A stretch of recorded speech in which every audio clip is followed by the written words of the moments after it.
Now we will see the basic of for practice set 3.4. Now we will consider first perpendicular bisector theorem. Now see students, we will see its statement only. We have to remember its statement. We will not consider the proof of this theorem. Remember the perpendicular bisector theorem statement. We will use it in solving the problem. Now perpendicular bisector theorem has two parts. Part 1, if a point is on a perpendicular bisector of a segment, then it is equidistant from its endpoints. Suppose AB is the segment and line L. If AB is the segment and line L is the perpendicular bisector of segment AB. Line L is the perpendicular bisector of segment AB. Then what is first part says? If a point is on perpendicular bisector of segment,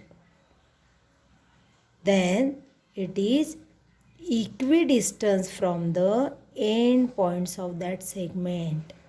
That means AP distance, if you join point A and P, then AP distance is same as BP distance. When AP will congruent to BP? If point P lies on the perpendicular bisector of segment AB. Now see, on perpendicular bisector you may take infinitely many points like P. Here we can take P, here you Q, R, S. It is a line, therefore here also you can take points. Each and every point on this perpendicular bisector is equidistant from point A and B. What is the part 1? If a point is on a perpendicular bisector of the segment, then it is equidistant of the end points of that segment. That means given line L is a perpendicular bisector of segment AB and point P is on line L. What we have to prove? That AP equal to BP. Now see, proof of this theorem we will not consider. Only understand the statement of this theorem we will use in solving the problems. What is the second part? Second part is converse of this. That means if a point is equidistant from the end points of the segment, if a point is equidistant from the end points of a segment, then that point it must lie on a perpendicular bisector of that segment.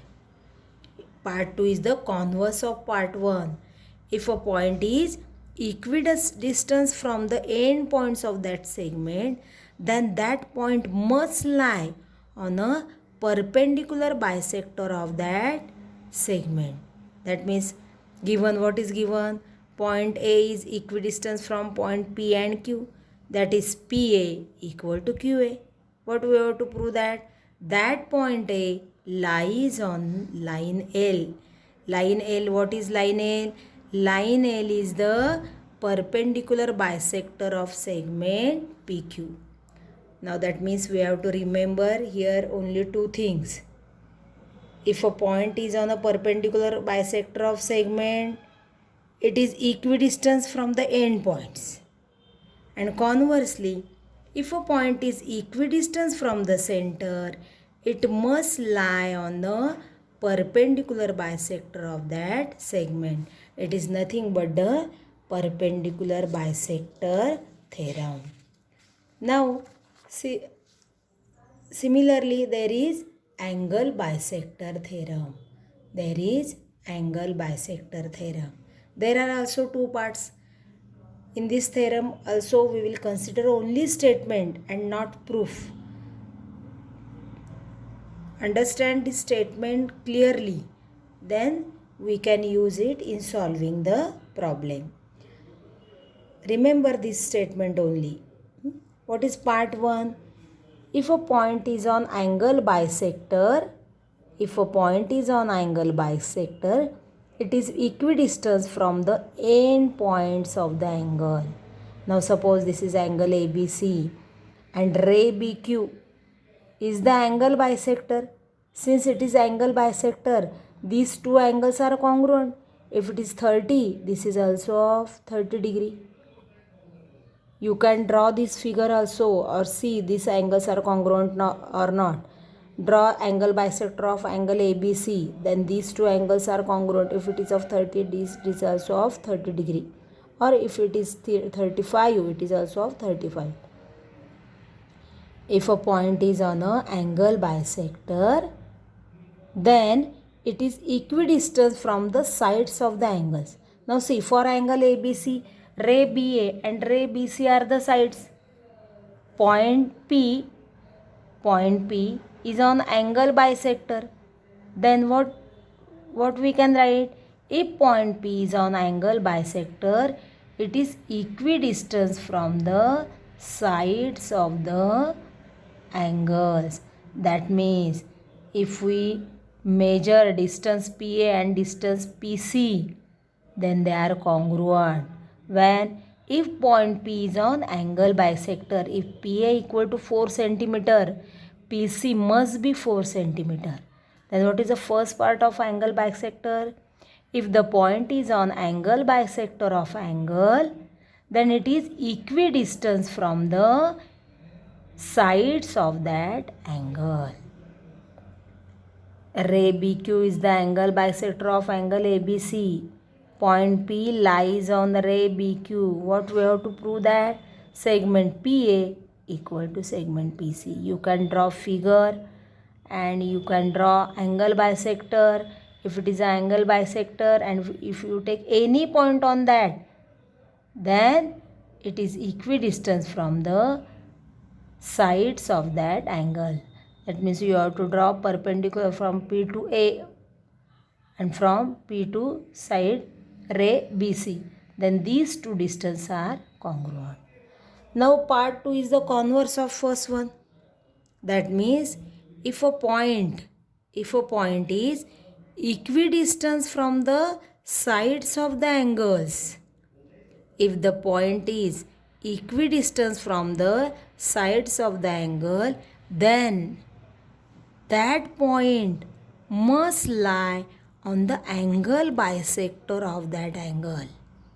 जर एखादा point या साईडपासनं same डिस्टन्सवर असेल तो point कुठेही नसेल तर तो कुठे असेल तर तो त्या अँगलच्या बायसेक्टरवरच असणार आहे. That means here for this part 2 given RP equal to RQ, these two distances are congruent. That is point R is equidistant from the sides of the angle. What we have to prove? Point R must lie on the bisector of angle ABC. See here we will only consider the statements of these theorems. What is angle bisector theorem? If a point is on angle bisector, it is equidistant from the sides of the angles. And conversely, if the point is equidistant from the sides of an angle, that point must lie on the angle bisector of that angle. Now see, for this theorem also we will consider the statement. We will use it in solving the problems. What is the statement of this theorem? See, in a triangle, the angle opposite to greater side is greater and the angle opposite to smaller side is smaller. See here students, you may draw triangle ABC. If AC is the bigger side, then the angle opposite to AC is also bigger. And if AB is the smaller side, the angle opposite to AB, that means angle C, is also smaller. See, that means if you measure the lengths of AC and AB, if AC is 10 centimeter, AB is 4 centimeter, then opposite angle of AC is B and opposite angle of AB is C, then B is also greater than C. You may draw figure and measure the lengths of side and also measure the length of angles. That means if the side is greater, the angle opposite to it is also greater. If the side is smaller, the angle opposite to it is also smaller. Now next theorem is the converse of the above. The next theorem is the converse of the above. We will also here consider only statement. Remember this statement thoroughly. Its proof is not given here. In a triangle, the side opposite to greater angle is greater than the side opposite to smaller angle. That means if you draw a triangle, if angle C is greater than angle B, that means if measure of angle C is 80 degree and measure of angle B is 30 degree, then the side opposite to C, that means AB, and the side opposite to B, that is AC, then the length of AB is also bigger than length of EC. If angle is bigger, its opposite side is also bigger. If the angle is smaller, the side opposite to it is also smaller. What is the first theorem? If the side is bigger, its opposite angle is also bigger. If the side is smaller, its opposite angle is also smaller. It's converse. If the angle is bigger, its opposite side is bigger. If the angle is smaller, its opposite side is also smaller. Now, next theorem. We will here also consider only the statement. The sum of any two sides of a triangle, the sum of any two sides of a triangle is greater than third side. See, you will also draw a triangle, any triangle, and you can check the statement of this theorem. Triangle ABC is any triangle, then AB plus BC, this sum is always greater than AC. Or BC plus AC, this sum is also always greater than AB. Or AB plus AC is always greater than BC. You can check easily. The sum of any two sides of a triangle is always greater than the third side. We will see the statements of this only and we will use it in solving the problems. Now, basic for 3.1.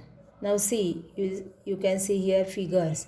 This is the smaller equilateral triangle whose sides are 1 unit, 1 unit, 1 unit. This is the bigger equilateral triangle whose sides are 2 units.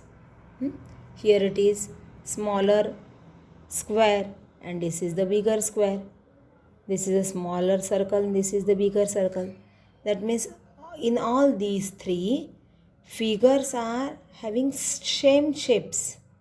The shapes of these figures are same, but the sizes are different. These are two equilateral triangles. That means shape same, but there are sizes are there different because it is a equilateral triangle having each side 1 unit. It is a equilateral triangle having each side 2 unit. It is a square, smaller square, it is bigger square.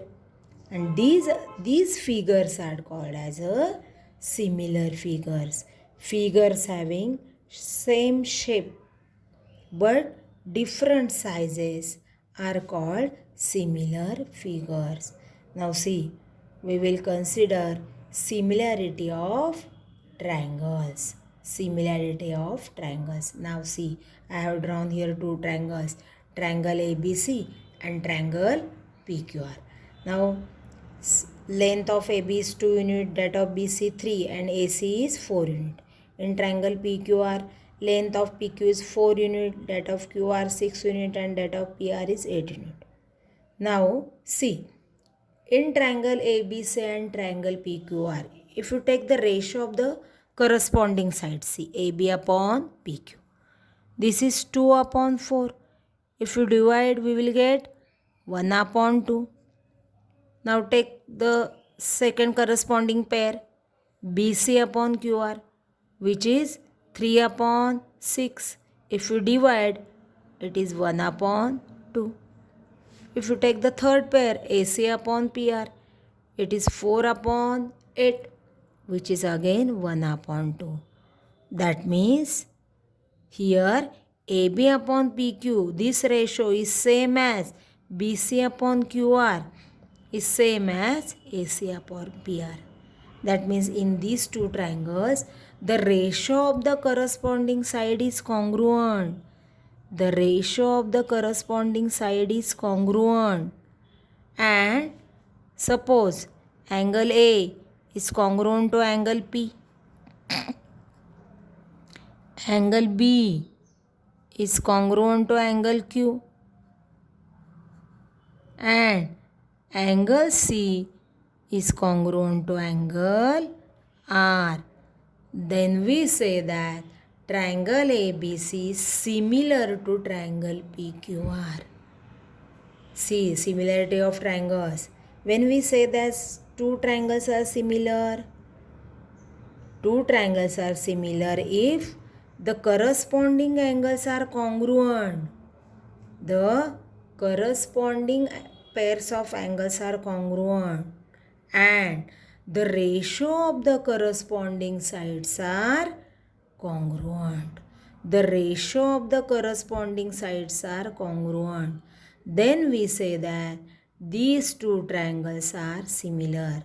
Now see the difference between congruent triangles and similar triangle. If you consider congruent triangle, in congruent triangles, the sides are also congruent, corresponding sides are congruent and corresponding angles are congruent.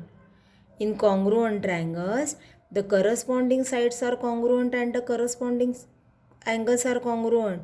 But in similar triangles, the corresponding sides are not congruent. The corresponding sides are not congruent, but the ratio of the corresponding side is congruent. But the ratio of the corresponding side is congruent and the corresponding angles are congruent. Then we say that triangle ABC is similar to triangle PQR. We have to remember this. It is very, very important.